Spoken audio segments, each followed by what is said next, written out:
Hi friends, मैं एक movie explain करने वाली हूँ। तो मूवी के स्टार्टिंग में हमें एक लड़के को दिखाया जाता है जिसका नाम झुनझुना है। ये अपने डैड से मिलने के लिए घर आ रहा होता है और जब झुनझुना अपने घर आता है तो घर के आसपास की चीज़ों को देख के इसे अपना बचपन याद आने लग जाता है। फिर हमें झुनझुना अपनी कहानी सुनाता है और यहाँ हम झुनझुने के छोटे वर्जन को देखते हैं जो कि एक लड़की को मटकते हुए आते हुए देख रहा होता है और इस लड़की का नाम रोजी है। फिर झुनझुना रोजी को देखते हुए बोलता है, वाह क्या माल है, इसे देख के दिल गार्डन गार्डन हो गया। ये बोल के झुनझुना घर के अंदर आ जाता है और अपनी मॉम से बोलता है कि मॉम, वो लड़की आ गई जिस लड़की को डैड ने घर के काम करने के लिए बुलाया था। तो झुनझुना की मॉम बोलती है, वो लड़की कैसी है? तो झुनझुना बोलता है, बहुत बड़ी है।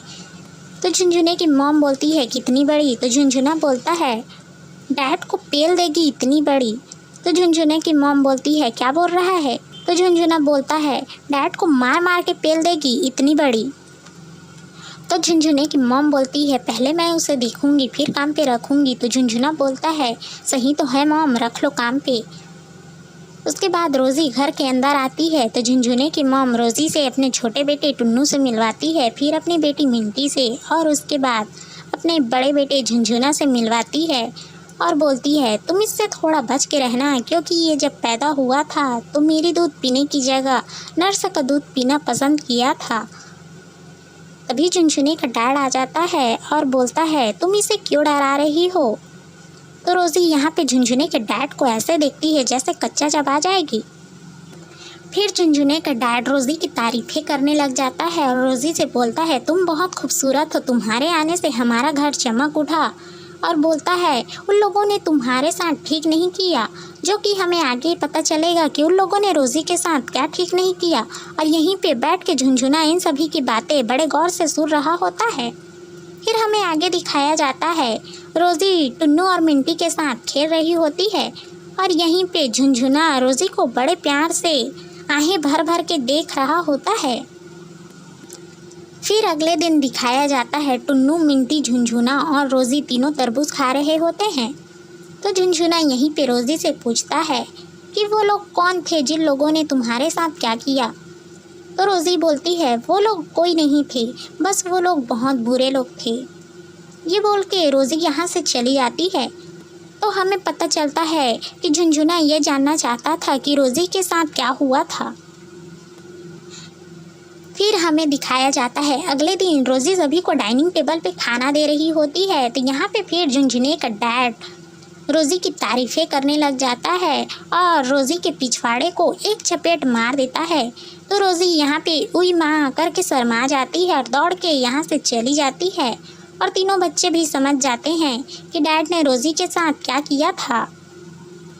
फिर अगले दिन दिखाया जाता है, ये तीनों बच्चे ट्री हाउस पे बैठे रहते हैं और रोज़ी को देख के उसके बारे में बात कर रहे होते हैं। तो झुनझुना बोलता है, माँ कसम रोज़ी फटाका है। तो टुन्नू भी बोलता है, हाँ रोज़ी फटाका है। तो झुनझुना बोलता है, तू अभी बहुत छोटा है, कुछ नहीं जानता।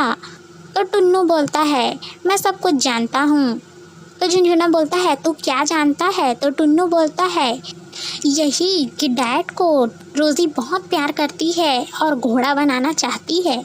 और यहाँ पे झुनझुने की मॉम काम से बाहर चली जाती है।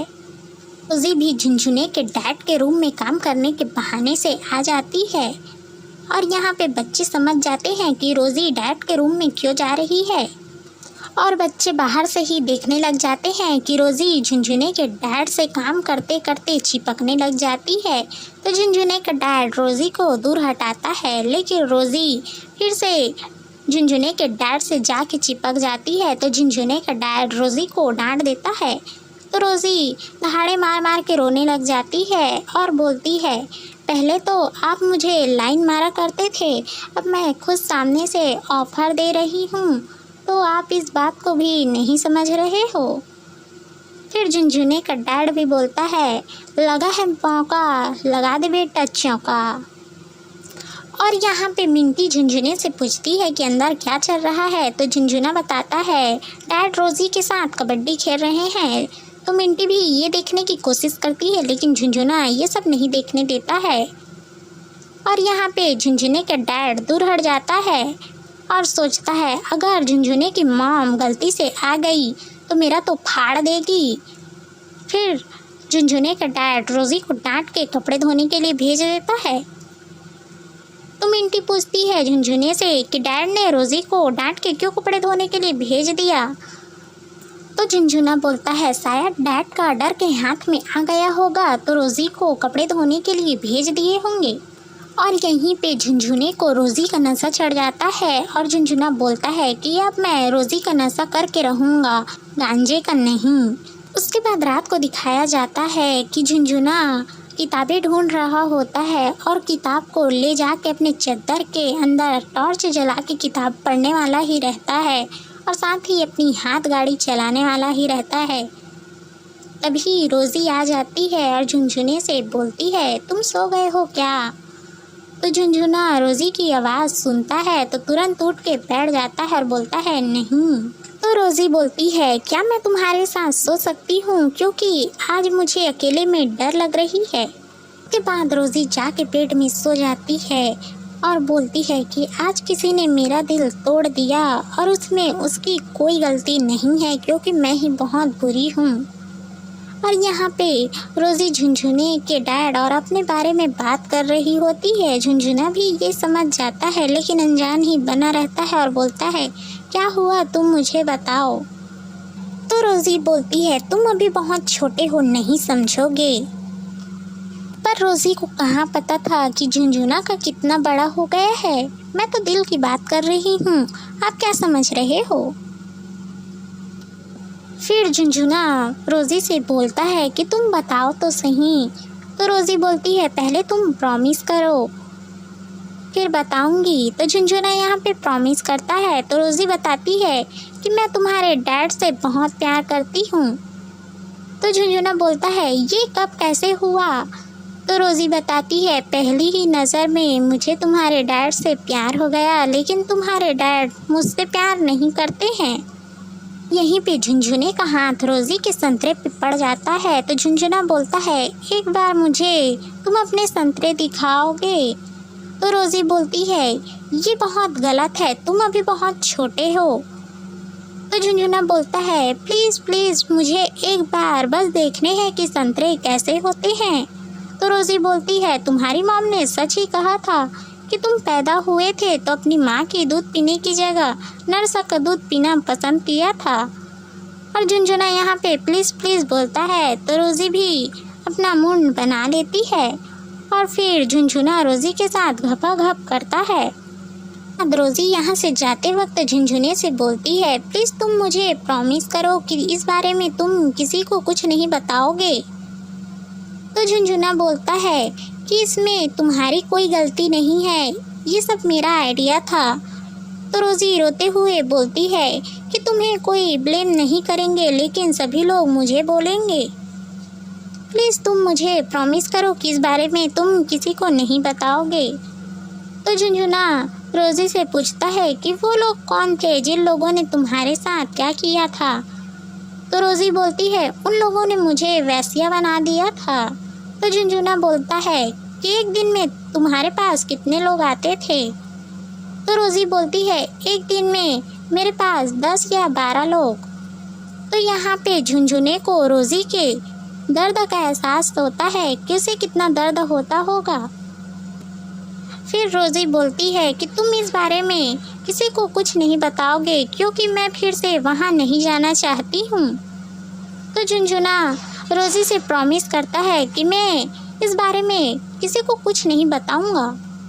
फिर अगले दिन झुनझुना लेट उठता है तो उसकी मॉम पूछती है हाँ भाई तुम लेट कैसे उठे। तो झुनझुना यहाँ पे अपनी मॉम से झूठ बोलता है कि मैंने रात को अपना झुनझुना बजाया था। तो झुनझुने की मॉम ये सुन के बहुत गुस्सा हो जाती है और यहीं पे रोजी बन ठन कर नीचे आती है, क्योंकि आज थर्सडे था और वो अपना जीवन साथी ढूंढने के लिए बाहर जाना चाहती थी। एक डैड और झुनझुना रोजी को छोड़ने के लिए जाते हैं। रोजी शहर में आती है और शहर की सड़कों पे चलती है तो सभी लड़के रोजी को लार टपकाते हुए देखते हैं। और यहाँ पे रोजी एक लड़के के साथ कार में बैठ के चली जाती है और यहाँ पर घर पर झुनझुने के मॉम डैड साथ में सो रहे होते हैं। तो झुनझुने का डैड बोलता है रोज़ी आज बन ठन कर बाहर गई है, मुझे रोज़ी की बहुत फिक्र हो रही है। तो झुनझुने की मॉम बोलती है सही तो है, उसे बस अपने जीवन साथी का प्यार चाहिए। तो झुनझुने का डैड बोलता है प्यार चाहिए या पका हुआ केला चाहिए। अगले दिन झुनझुने की मॉम घर के बाहर साफ सफाई कर रही होती है, तभी एक आदमी इधर उधर देख रहा होता है। तो झुनझुने की मॉम घर के अंदर आती है और फ़ोन करती है। तो जब तक झुनझुने का डैड आता है तो वो आदमी यहाँ से भाग गया रहता है। फिर रात को घर के बाहर दो आदमी लड़ाई कर रहे होते हैं कि मैं घोड़ी बनाऊंगा तो पहले मैं मज़े लूँगा। तो झुनझुने का डैड यहाँ पे गन से फायरिंग करता है, तो ये दोनों आदमी यहाँ से भाग जाते हैं और झुनझुने का डैड समझ जाता है कि किसको घोड़ी और किसको मज़े लेने की ये लोग बात कर रहे होते हैं। उसके बाद रोज़ी सभी को डाइनिंग टेबल पे खाना दे रही होती है। तो झुनझुने का डैड बोलता है कि परसों एक आदमी आया था और आज दो आदमी आए थे और किसकी मज़े लेने की बात कर रहे थे, तो तुम बता दो वो कौन थे।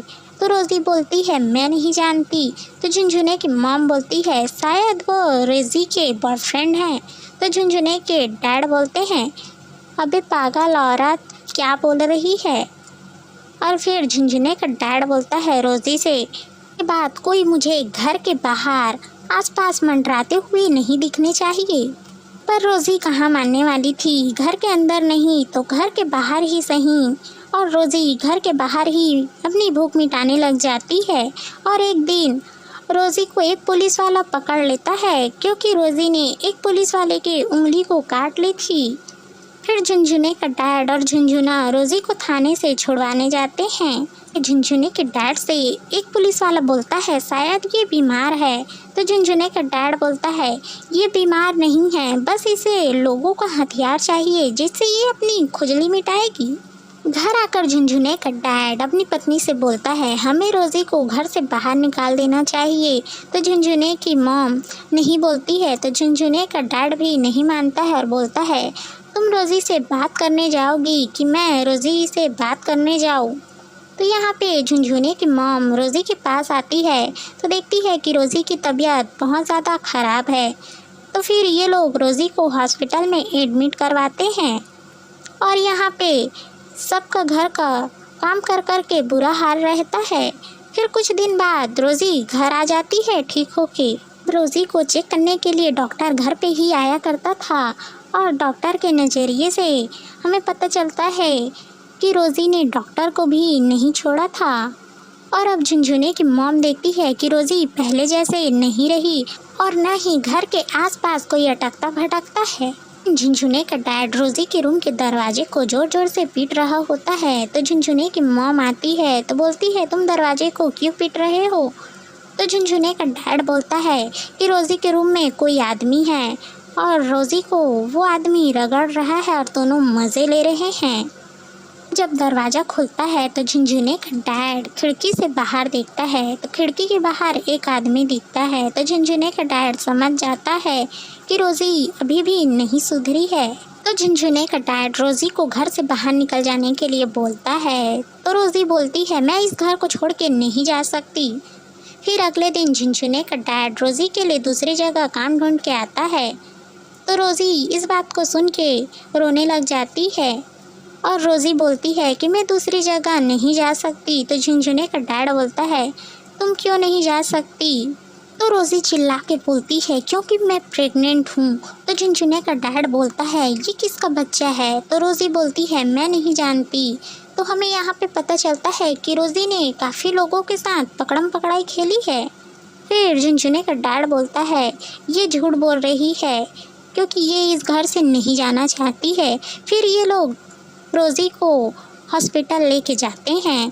तो यहाँ पे डॉक्टर बोलता है कि रोज़ी के में लक्षण तो दिख रहे हैं लेकिन रोज़ी कभी माँ नहीं बन सकती है क्योंकि इसने 15 साल की उम्र में सब कुछ कर दिया था और इसे एक बीमारी है और इस बीमारी में ये बिना सेक्स किए नहीं रह सकती है।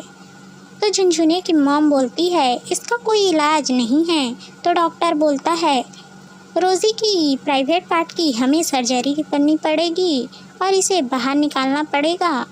इस बात से झुनझुने का डैड सहमत हो जाता है, पर झुनझुने की मॉम यहाँ पे सहमत नहीं होती है और बोलती है तुम लोग इसके साथ ऐसे कैसे कर सकते हो, रोज़ी भी एक इंसान है, इसे भी खुश रहने का पूरा हक है, मैं तुम लोगों को इसके साथ ऐसा नहीं करने दूंगी। इस बात पर झुनझुने के डैड को अपनी गलती का एहसास होता है और ये लोग रोज़ी को घर लेके आ जाते हैं और फिर रोज़ी की शादी एक पुलिस वाले के साथ करवा देते हैं, उसी पुलिस वाले के साथ जिसकी रोज़ी ने उंगली काट ली थी।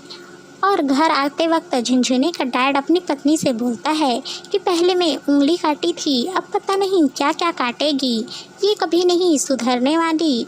और यहीं पे मूवी का डी एंड हो जाता है। तो दोस्तों हम मिलते हैं अपने नेक्स्ट वीडियो पे, तब तक के लिए बाय बाय।